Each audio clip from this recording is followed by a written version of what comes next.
ही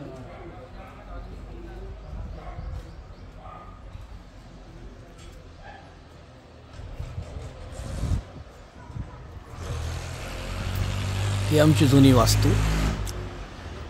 आज वास्तुपुरुषाची विधिवत पूजा होते, कृतज्ञतेचा यज्ञ होतोय, जीर्णोद्धार यज्ञ। आणि आज खऱ्या अर्थाने या घरातला शेवटचा दिवस, शास्त्रीय अर्थाने सुद्धा।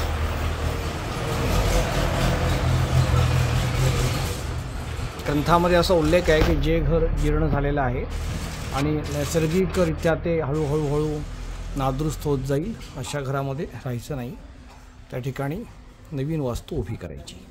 आणि आपण एखाद्या नवीन ठिकाणी प्लॉट घेऊन जे घर बांधतो त्याच्यापेक्षा 8 पट अधिक पुण्य त्यात लिहिलेलं आहे जीर्णोद्धाराचं। जुनं घर, जुनी वास्तू उतरवून नवीन वास्तू त्या ठिकाणी बांधली तर 8 पट जास्त पुण्य आहे, असं आत्ताच ओंकार गोविलकर गुरुजींनी सांगितलं यज्ञ सुरुवात करताना। खूप सुरेख यज्ञाची सुरुवात झाली, त्यांनी सगळ्याचा अर्थ सांगितला, जीर्णोद्धाराविषयीचे त्यांनी मंत्र सांगितले, का असं करायचं, हा यज्ञ का करायचा, त्याचं महत्त्व काय। खूप आनंद वाटतोय मला की आपण हे करतोय। तर आता मी माझ्या घराच्या ओटीवर उभा आहे, मी अंगणातनं आतमध्ये शिरलो, ह्या चौक आहे, हे गेट आहे आणि मी आतमध्ये शिरलो।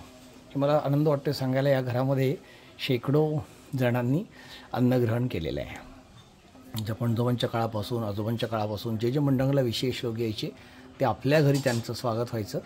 इथे पूज्य साने गुरुजीसुद्धा येऊन गेलेले आहेत, खूप महनीय व्यक्ती या ठिकाणी येऊन गेलेले आहेत।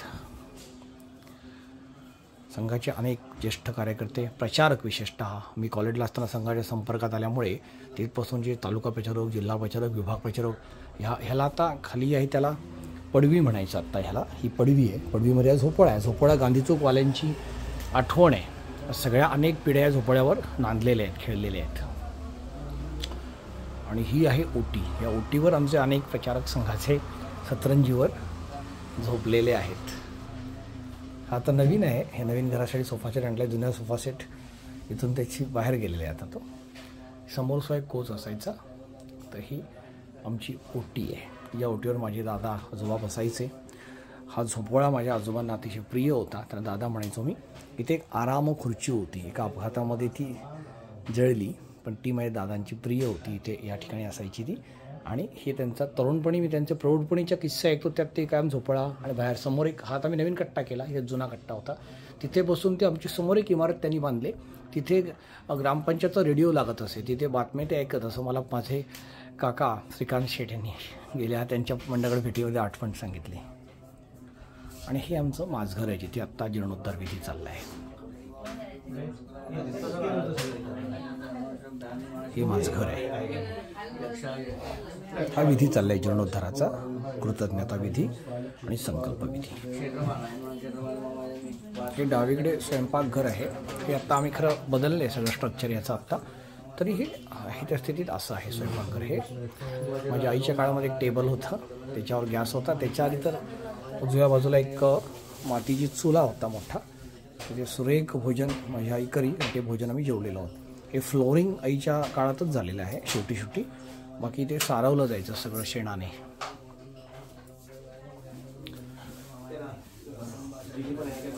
आईने माझ्या खुद्द जमीन सारवलेली आहे सगळी पूर्वी, ही सुमारे 12-13 वर्षापूर्वी फ्लोरिंग आम्ही बदलली। मागे पडवी आहे, ती बघायच्या आधी आपण एक अशी खोली बघू, हिचं रूपांतर मी आत्ता बेडरूम सो कॉल्ड तिच्यामध्ये केलं होतं। ही खरी आमची, शब्द हसाल तुम्ही आता ऐकलं तर, घुशीची खोली असा शब्द होता। अशी कहाणी आहे, म्हणजे ती 60-50 वर्षापूर्वी आम्ही ते लँडलॉर्ड होतो, भरपूर जमिनी होत्या, ते शेतकरी गावचे भात आम्हाला आणून देत असत। आणि इथे बाहेरच्या बाजूने हे सगळे खिडक्या बिडक्या मी नवीन केल्यात 12-15 वर्षापूर्वी, ह्या खिडकीत जे काय होते सिस्टीमचे ते भात टाकलं जायचं आणि कणगेच्या कणगे, भात कणगे नाही डायरेक्ट टाकलं जायचं, अशी स्थिती होती एकेकाळी, म्हणून त्याला घुशी असत ना बहुतेक, पण घुशीची खोली असा आमचा शब्द। माझ्या काळामध्ये मी हे बदल केला, इथं रूपांतर बेडरूममध्ये केलं। हा जो उजव्या हाताला दरवाजा आहे, ह्याला दिंडीचा दरवाजा असा आमच्या घरामध्ये शब्द आहे। हा जो ओटा आहे हा मी केला एक 10-12 वर्षापूर्वी, पूर्वी इथे छान मातीचंच सगळं काही होतं। ही अंगणी आहेत, ही आम्ही मेंटेन नाही करू शकलो दुर्दैवाने, माझी आई खूप सुरेख मेंटेन ही अंगणी करायची। आमच्या पूर्वीच्या आज्या सगळ्या पिढ्या करायच्या, भरपूर जमीन आहे आमच्या मागे. तर इथे पूर्वी छान सारवलेलं अंगण असायचं. माझ्या काकांची आत्यांची सगळ्यांचे विवाहचं भोजन शिजलं. इथे मोठमोठे मांडव असायचे पूर्वी. तर हा दिंडीचा दरवाजा याला म्हटला जातो.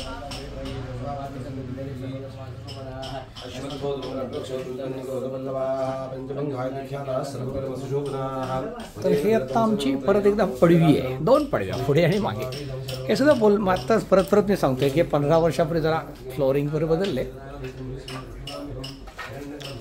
आणि उजव्या हाताला मोरे आहेत की जे दाखवावे असं फार नाही स्थिती, परंतु या ठिकाणी पूर्वांपार मोऱ्या होत्या. आणि हे आमचं मागचं अंगण आहे. तुळशी वृंदावन कालोखात तुळशी वृंदावन बदलायला लागलं. आजोबा पंडोबांच्या काळात तुळशी वृंदावन होतं, ते बदललं. हे आता भोजन आमचे विद्याधरजी महाजन आहेत कोंझरचे, यांचं भोजन खूप मजा येते खायला. त्यांना या पूर्ण 5 दिवसाच्या यज्ञांमध्ये यांच्या हातचं भोजन सगळ्यांनी आवडीने खाल्लं. आणि आमच्या पूर्वीच्या जी लग्न सगळी झाली माझ्या काकांची आत्यांची, त्यात यांचेच काका पांडुरंग दादा महाजन यांच्या हातचं जेवण सगळेजण जेवायचे. आणि ही नवीन वस्तू आपण आता आपल्या घराच्या मागच्या बाजूला उभी केले. आत्ता जीर्णोद्धार नवीन घराचा होईपर्यंत आपण इथे राहणार आहोत. हे मागपर्यंत जमीन आहे. हे जे घर बांधलं याला दुसरं गेट केलेलं आहे, स्वतंत्र रस्त्यावर जाण्यासाठी व्यवस्था आहे. हे या घराची मागची बाजू आहे, तुम्ही बघताय ती. तर हे असं घर आहे छान, ज्या घराने आम्हाला खूप ऊब दिली, आधार दिला.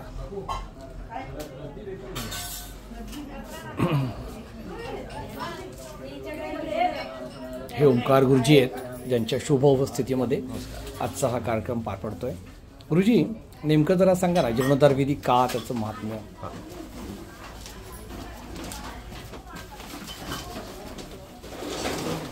कुठल्या ग्रंथाचा आधार तुम्ही घेताय? आपण आधार जीर्णोद्धार विधी जो करतोय, तर वास्तुराज वल्लभ नावाचा जो ग्रंथ सांगितला आहे, वास्तुराज वल्लभ, ह्या ग्रंथामध्ये जुनी वास्तू जेव्हा होते तेव्हा ती राहण्यास योग्य जेव्हा होत नाही, म्हणजे तिला वाळवी लागणे किंवा निसर्गाच्या ज्या आपत्ती येतात, भूकंप होणे किंवा भरपूर पाऊस येणे, ह्या पावसामध्ये जर ती वास्तू खराब होऊन जाणारे व्यक्ती असतात, अच्छा, त्यांना जर त्याच्यापासून आघात होणार असेल किंवा त्यांना ते संरक्षण मिळणार नसेल तर ती वास्तू तिथे राहण्यासाठी योग्य नाही, असं वास्तुराज वल्लभ ग्रंथ म्हणतो. कारण मनुष्याचा जीव हा सर्वात प्रथम त्यांनी मानला गेलेला आहे आणि त्याचं रक्षण करणे हे वास्तूचं काम आहे. त्या सगळ्यांपासून रक्षण व्हावं ह्यासाठी मनुष्य वास्तू बांधत असतो. एवढ्या 100-150 वर्षानंतर ते ग्रंथ, ते वास्तू राहायला योग्य नसली तर मग तिचा आपण इतके दिवस ज्या वास्तूमध्ये राहिलो तिची कृतज्ञता व्यक्त करणे एक, आणि ज्या वास्तूंनी आतापर्यंत आपल्याला संरक्षण केलं संपूर्ण नैसर्गिक आपत्तींपासून, ज्या वास्तूमध्ये आपली वंशवृद्धी झाली त्या वास्तूबद्दल आपली कृतज्ञता व्यक्त करणे आणि त्यापासून ती पाडून नवीन वास्तू बांधणे, यासाठी हा जीर्णोद्धार विधी केला जातो.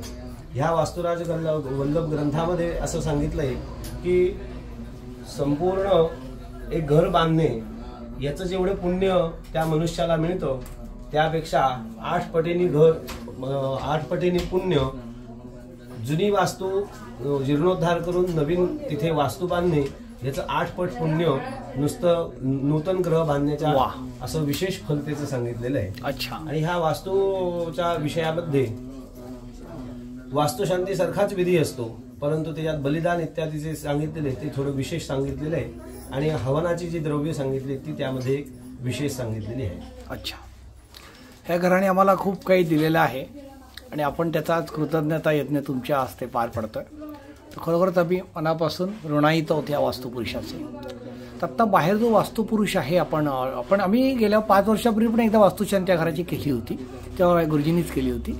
ते वास्तुपुरुषाचं आहे, त्याचं आता आपण काय करणार, आपण तिथनं वास्तूचं ती प्रार्थना करून तिचं विसर्जन करून तो आपण बाहेर काढणार. अच्छा. आणि नवीन जेव्हा होईल तेव्हा ती प्रतिमा हे करून त्याच्यामध्ये सोन्याची भर घालून ती आपण नूतन वास्तू प्रतिमा बनवून पुन्हा जेव्हा नवीन घर होईल त्यावेळी ती वास्तुशांतीसाठी तिचा आपण उपयोग करा. ठीक आहे. खूप खूप धन्यवाद गुरुजी. खूप खूप धन्यवाद.